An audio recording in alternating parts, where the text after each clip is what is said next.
Hi, so for our problem today, we'll be solving a statically indeterminate beam with a twist, and particularly yung twist dito is that one of its support is a spring.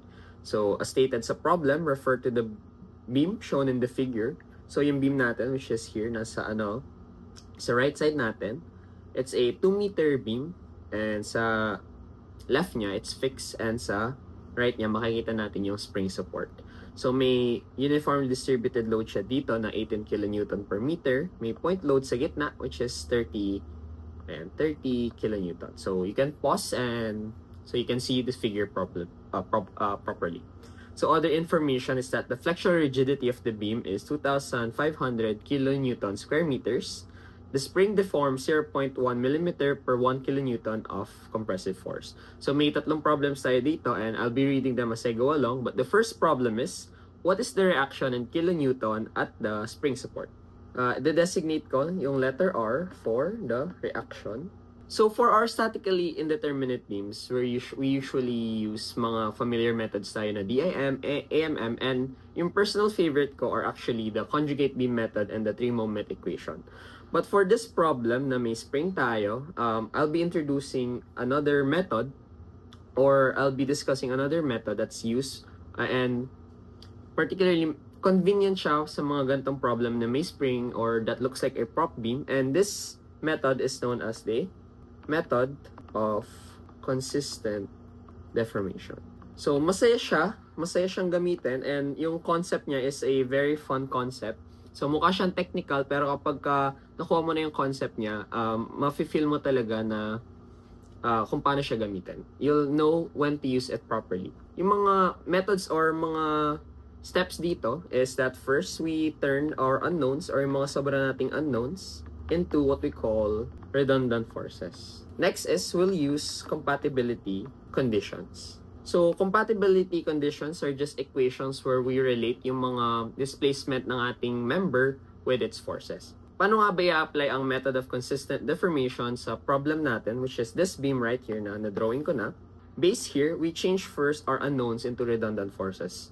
So, ano nga ba yung unknowns natin dito? So, we have yung reaction ng spring. We have yung reaction at this side too, and we have the moment here. So, statically indeterminate siya because yung available na equations lang natin ay dalawa, which is particularly ang summation forces vertical and summation of moment.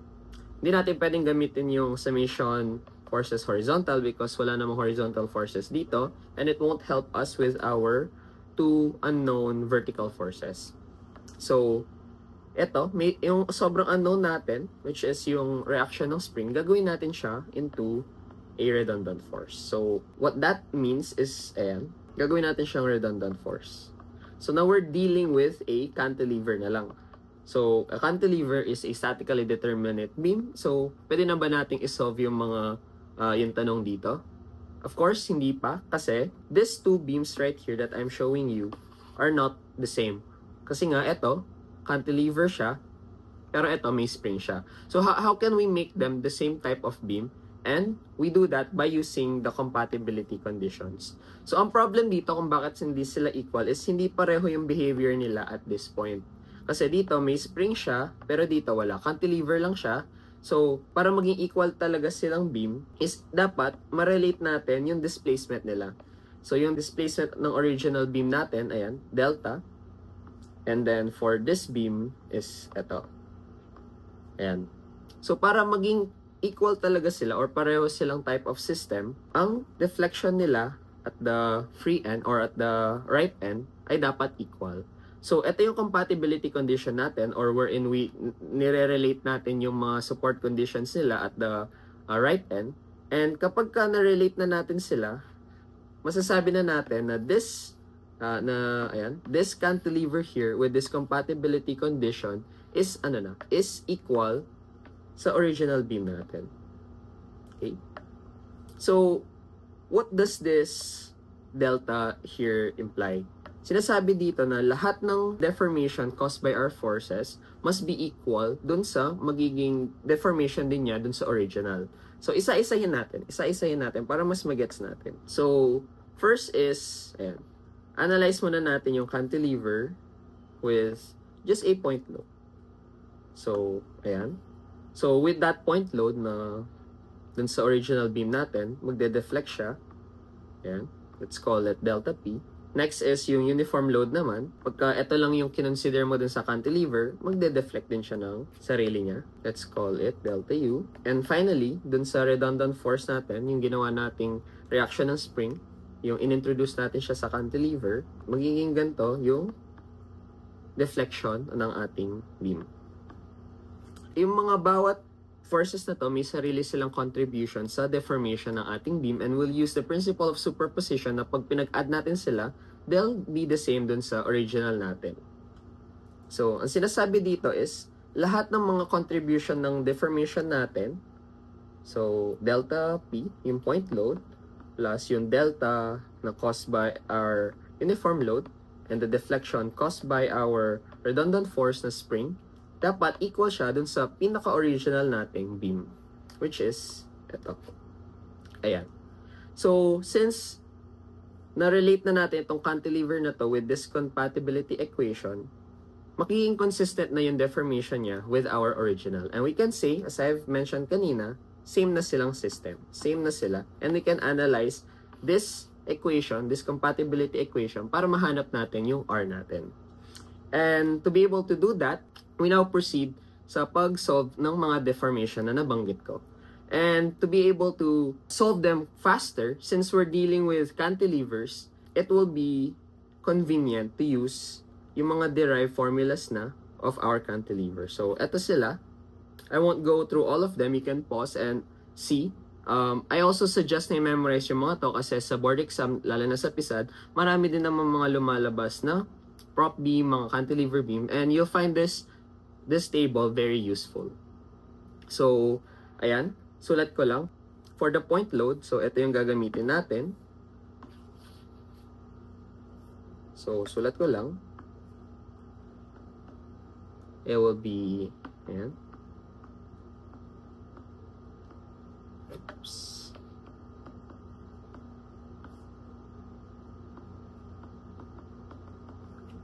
For our uniform load, yung gagamitin natin equation here is ito. So, yung mas derived na formula niyan is W times L raised to the 4 over 8EI. And finally, for our point load na R, so ayan, ito, nandyan din yung gagamitin natin. And it is this. So, actually, yan, isa-substitute na lang natin siya and we shift solve for R para mahanap na natin. But before that, let's talk about this, kung anong bang mga units ang gagamitin natin. So, for our flexural rigidity, which if you're not familiar, is actually itong value na to, yung EI natin, that's what we call the flexural rigidity. And since given natin, flexural rigidity is in the unit of kilonewton square meters, so, from this point on, lahat ng mga variables na forces ay gagamitin ko ay kilonewtons, and for those dimensions, gagamitin ko ay meters para maging consistent yung units natin. And I just like to add, since napag-usapan na natin yung flexural rigidity and baka sa board exam hindi kayo familiar sa mga terminologies na ganon, there's actually 3 types of rigidity. So again, this is just terms para kapag lumabas man sila, familiar na kayo. Meron tayong axial rigidity, meron tayong flexural rigidity, and meron tayong torsional rigidity. And ito yung mga equations sila for axial, for flexural, nakita na natin, and for torsional, which is, ayan. So this is the modulus of rigidity multiplied by polar moment of inertia. And there's another term which is for stiffness naman, and it's just yung rigidity natin over the length of our member. So, ayan, kakopyahin lang natin, pero over the length of the member. So, this is not that quite important as a problem, but, ayun nga, in case na hindi kayo familiar sa mga terminologies, baka hindi nyo pa masolve yung problem. At least, now you can see here and you can take note of this. So, going back, as I've said, yung method of consistent deformation, it's all about having a consistent deformation kapag binabago natin yung system ng beam natin. And, eto, so let's first, yung delta ng ating P, let's just substitute the values here. So it's 30, 1 squared, So, ito yun, no? Ito siya. Sinasubstitute ko lang yung values. Okay? Ayan. So, pagka in-add natin yung deformation naman ng that is caused by our uniform load, again, sinasubstitute ko lang yung values. You can go back. And for our deformation caused by our spring reaction, at this time, negative yung ilalagay ko kasi as you can see sa figure natin, lahat sila pababa except for our reaction sa spring reaction. So, since ito, parang siya yung nagka-cancel dun sa mga pababa. So, again, palitan ko lang our values. Of course, you can have your own sign convention. Kung nga mga pataas yung positive, yung mga pababa naman yung negative. That's okay as long as stay consistent. And, ayan nga. So, bale, lahat ng mga deformation na to ng ating point load, uniform load, and yung redundant force natin na spring reaction, dapat equal siya dun sa original nating beam na may spring talaga. Yung hindi natin siya pinalitan na force. And, dito, kumare, pinag-uusap lang natin prop beam, ayan, meron kang roller dyan, yung deformation natin dito would simply just be 0. Ayan. So, parang sinasabi na lahat ng forces na yan, dapat maka-cancel out ng redundant force natin na R, di ba? So, ito lahat ng to, dapat maka-cancel siya para maging 0, para maging compatible sila, or maging consistent yung deformation. But that can't be kasi we're solving for a spring. And for a spring, ang formula natin is that the force it experiences is equal to the spring constant multiplied by delta. And yung delta dito is yung displacement from its neutral position. So, kung sinasabi dito is, kung yung force na na-experience ng ating spring is kung gaano siya, kung gaano kalaki yung compression niya, gaano siya na-compress and gaano siya na-stretch. So, ayan, isolate lang natin yung delta and we have our formula for delta, which is F. So, yung F natin dito, yung force, is actually the reaction ng ating spring over the spring constant. And given actually sa atin yung spring constant, so as you can notice here, no, yung spring constant natin is Newton per millimeter, which states na per millimeter of something, ito yung magiging force niya. And nabanggit na yun sa ating problem. So, it's 0.1 millimeter per 1 kilonewton of compressive force. So, yung K natin here is 1 kilonewton over 0.1 millimeter. So, papalitan lang natin yung delta natin dito.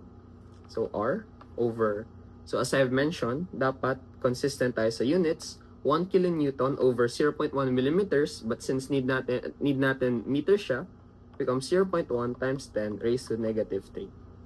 Ayan. So, finally, natapos na natin yung pag-solve sa number 1. So, shift solve na lang natin yung R, and R gives us 20.914 kilonewtons. Ayan. So, just quick recap, yung ginawa natin is method of consistent deformation. Medyo matagal yung discussion ko, pero if nasanay na kayo sa paggamit sa kanya, yung pag-change ng support into a redundant force, and itong na-memorize nyo itong mga cantilever equations natin, you can see yung beauty ng method of consistent deformation when solving for cantilevers, prop beams. So, ayan. For the next problem, actually the next two problems are quite easy. Statics problem lang. So, number 2, if the spring deforms 0.5 millimeter, what is the reaction at the spring? So, again, reaction at the spring na naman yung sinosolve natin. Ito lang naman yung gagamitin natin. So, R is equal to spring constant times the deformation. So, nabanggit na sa problem na 1 kilonewton per 0.1 millimeters. And 0.5 daw siya na deform. 0.5 millimeters. And that gives us R is equal to 5 kilonewtons. And the next, for number 3, compute the moment at the fixed end if the spring reaction is 25 kilonewtons. So, dito, ang tinatanong is yung moment. So, as I've mentioned kanina, yung mga unknowns natin is the reaction here ng ating spring, the reaction here for our fixed support, and yung moment sa fixed support natin. At this time, di na natin kailangan mag-method of consistent deformation or kung ano pa mang beam deflection method kasi nabigay naman sa atin yung isang unknown, which is yung spring, which is 25 kilonewton. And we don't need yung reaction sa fixed support kasi pwede naman tayo summation moment at this point. Summation moment lang tayo where I will equate mga counterclockwise with our clockwise. So, rewrite ko lang. This is a point load of 30 kilonewton. This is a uniformly distributed load of, ayan. And, yung full length ng ating beam is that it's 2 meters. So, ayun, counterclockwise with clockwise. So, M plus 25 times 2. Ito. Beam binigay na spring reaction of 25 should be equal to the point load, moment ng point load, plus moment ng ating uniformly distributed load. And finally, that gives us yung M natin, which is 16 kilonewton meter. And since positive yung nakuha natin, tama yung assumption natin that it is counterclockwise. And that ends our problem for a statically indeterminate beam with a spring as a support. And thank you for listening. I hope you learned something new today.